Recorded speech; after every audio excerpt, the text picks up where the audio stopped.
Welcome back, and today from El Toro Water District we have Mark Mona here, and he is going to be talking about, as I alluded to, some new state regulations that are going to come into effect, and some of them are spread out over almost the next 10 years, right, or more. Yeah, we've got to 22 or 23 on most of them.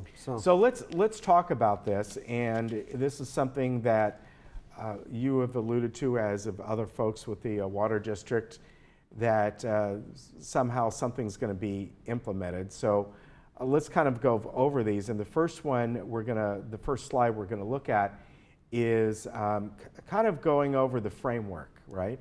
So it starts with indoor. Yeah. And so right now we're at 55 gallons per person per day. And in 2030, they want us to get more efficient, 52.5. So that's where we're at right now. We're at 55 Okay, right now, so that's, yeah. you know, I read this, you sent this to me, I got this yesterday, and I wasn't sure where we are currently. So Right. 55 gallons per person per day we are currently at. Currently, yeah. Okay. Yeah. So, So we're already, used to that. yeah. So, Now, how many, for a good example is, how do they determine that for a household? In other words, they don't call you up and go, how many people you got living here? Well, they kind of look at the number of bedrooms in the, yeah, in the you house. look at that, and you have a good estimation of Yeah. how many people are in the home, and then they also know the size of your lot outside. So it's all budgeting per Okay. property. Now, although it wouldn't probably affect here, what if there's a family that they have 4 kids or 6 people living in the house? It's a 4-bedroom house, let's say, and unless could someone call the water district that lives in other parts of outside of the community here and go, hey, you know what? I know you've budgeted this amount. By the way, we got 4 kids. There's 6 of us living here, not 4. Can they do that? Well, I don't think that people should look that we're going to turn into the water police. Okay. It's a budget, and we know how each household is budgeted, and that's a framework. And then we will work. That's the key. Is we will work with each, customer and guide them. That's a good show thing to know. Show them how to get their outdoor and everything in line. So we're going to have more than enough education. That's why the state is giving us time to get ready for this. And it's just like, some people may have they go outside to their backyard. It's just a big patio. Other people may be growing fruit trees and vegetables and all kinds of stuff. Exactly. So, okay. And some might use low volume toilets and other, so we're just helping people get used to their, lifestyle accordingly. Okay, so we're looking here at the next slide about the implications, and it's going to be, has it been approved yet? I know this one says will be approved. Yeah, it went through state SB 606 and AB 1668. Okay, so that's already been approved. Yeah. And then now the water agencies, I know, I think you sent here that it actually provides the state water agencies a framework for setting their own kind of metering and targets, within parameters. Correct. But gives you a little more leeway. Yeah, it gives us guidelines, but it allows us to work with our general area on helping them get to the point where the state wants to be. Okay. So it's things are different throughout the state regionally, so that's what they allow each district within guidelines to help their customers come up with something that works for them. Okay, now as far as we see the third point up there, water agencies may be fined.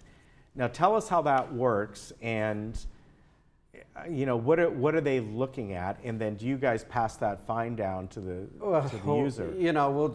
That'll just come out of our coffers, and we don't want that to happen.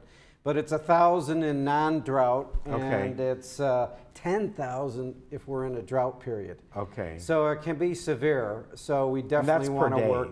Yeah, that's why we want to work with our customers and make sure things are on our website. And we'll have many educational things. We just had a really good one on taking out landscape and putting in California friendly. And it was well done. This lady did a fantastic job. So look to our website for really educational things to be updated on a regular basis. Okay, now you want to talk about this erroneous information about, is it illegal to shower and wash clothes in the same day? Well, first of all, how would a water district even know that? Well, it's a free country, right? Yeah. You can at least, so that was just erroneous, and it really just comes down to the budget. Right. And, you know, not taking long showers and being efficient in the house. And then outdoor is the real thing that you can really help yourself in bringing down your water usage. Yeah, yeah, that's true. And, you know, depending on what you're growing, like I said, you know, it's different in this community rather than single family homes. Yeah. But even here, they're looking towards bringing in more drought tolerant plants and trees and things like that. So, right. But communities large as this, you don't do that overnight. It takes, well, it's really the grass that really sucks up the water. So if you can change your landscape plans a little bit, that'll help out a lot. Yeah. All right. Very good. Now, I know that you folks have the wonderful demonstration garden, and people can go up there and see that. And that'll help people kind of see even for just around even their houseplants and things like that. Let's move on to new laws. These are the ones that we were talking about that can impact people. And, you know, like we were just saying, you want to implement things, you want to do them fairly. There's no water police out there.